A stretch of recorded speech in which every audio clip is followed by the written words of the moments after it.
Hello दोस्तों, मैं दिनेश केवोरा, आप सबका स्वागत है न्यूज़ टाइम के अंदर। चाइना का जो प्लान 2035 और 2049 जो है उसने मुझे भी चौंका दिया, हैरान कर दिया। दुनिया कोरोना में ही अंदर चली गई है, बाहर ही नहीं निकल पा रही है, प्लानिंग वगैरह सब अंदर चली गई हैं। भारत को तो समझ नहीं आ रहा कि करना क्या है, और जब हमें ये नहीं पता करना क्या है और हम अपने पैरों पे रोज़ कुल्हाड़ी मारते हैं, और चाइना अपनी नई नई योजनाएं लाके, बड़ी बड़ी योजनाएं लाके कमाल पे कमाल करता जा रहा है।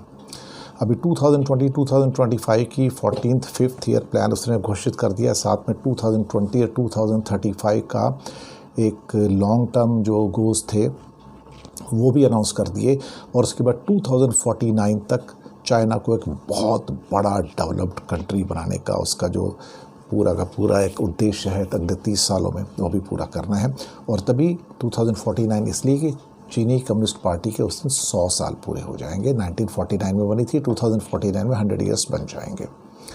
चाइना का जो जीडीपी है वो अभी 2020 के मुकाबले 16 ट्रिलियन डॉलर के मुकाबले करीब 32 ट्रिलियन डॉलर हो जाएगा।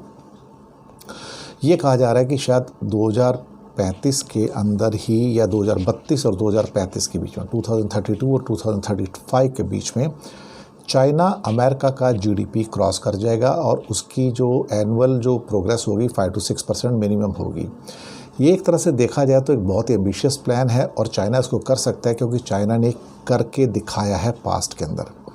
वहाँ पर ख़ास तौर से जो मैन्युफैक्चरिंग का जो एरिया है और सर्विसेज का जो एरिया है उस पर बहुत ज़्यादा जोर दिया जा रहा है, और दोबारा से मैन्युफैक्चरिंग को आगे बढ़ाने की बात हो रही है। यहाँ पर मैं एक चीज़ जोड़ना चाहूँगा अपनी ओर से कि चाइना का अभी जो वर्ल्ड ट्रेड में जो हिस्सा है 28% है, और चाइना अगले और 15 सालों के अंदर इसको बढ़ा के 80% 40% करना चाहता है। 28% से बढ़ा के 40%। और एक सेमीकंडक्टर की पूरी प्लान शुरू हो गई है। 2025 तक वो एक नेट यूज़र जो है सेमीकंडक्टर का बन जाएगा, जहाँ पे वो अपनी सारी ज़रूरतें सेमीकंडक्टर की खुद पैदा करके उसको कर पाएगा। अभी वो इंपोर्ट करता है ऑलमोस्ट सभी कुछ। इसके अलावा वो अपनी करेंसी भी, और एक क्रिप्टो करेंसी टाइप की जो कि डिजिटल करेंसी है, उसको भी जारी करना चाहता है।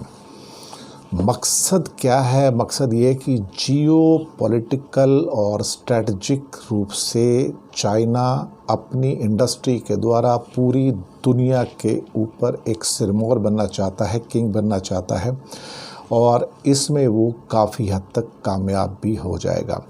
अभी वो इंटेलेक्चुअल प्रॉपर्टी राइट्स या हायर जो क्या कहते हैं कि टेक्नोलॉजी है, या उसकी अभी तेज़ रफ्तार जो ट्रेनें हैं, बुलेट ट्रेन्स हैं, उसका टेलीकम्युनिकेशन है, उसके इलेक्ट्रिसिटी के जो और हाई टेक्नोलॉजी के जो इक्विपमेंट्स हैं वो दुनिया भर में फेमस हैं।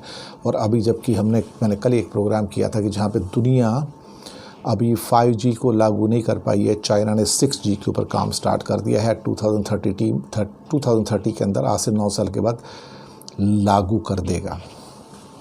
कमाल की बात है कि अभी artificial intelligence, machine learning, quantum computer को भी इसमें शामिल कर लिया गया है। चाइना का उद्देश्य है कि पूरी दुनिया के ऊपर अपना राज करना, फिज़िकली नहीं लेकिन इकॉनमी के द्वारा एक ऐसा साम्राज्य पैदा करना जिसको कोई भी डिफीट ना कर सके, एक ऐसा मैन्युफैक्चरिंग प्रोवेस, एक किंगशिप पैदा करना जिसको कोई और बीट ना कर सके। और कहीं ना कहीं ऐसा लगता है कि वो 2049 तक मिलिटरली, स्ट्रैटेजिकली, पॉलिटिकली, जियोपॉलिटिकली एक ऐसी फोर्स बन के निकलेगा जिसका इंडिकेशंस अभी से नज़र आ रहे हैं। अब जब चाइना का ट्रेड 28% से बढ़कर 40% हो जाएगा तो मुझे ये नहीं समझ आता कि इंडिया के लिए उस बाकी 60% में क्या जगह बचेगी। अभी इंडिया का ट्रेड 1.5% है पूरी दुनिया का, और चाइना का 28%, तो कहीं कोई कंपैरिजन वाली चीज़ निकल कर आती नहीं है।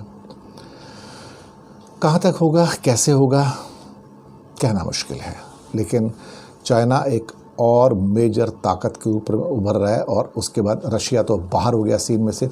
अब ले दे के मुझे ऐसा लगता है कि शायद कहीं ना कहीं अब 2 ही ताकत हैं इस दुनिया में, एक चाइना और एक अमेरिका। भारत को सोच के चलना होगा। शुक्रिया।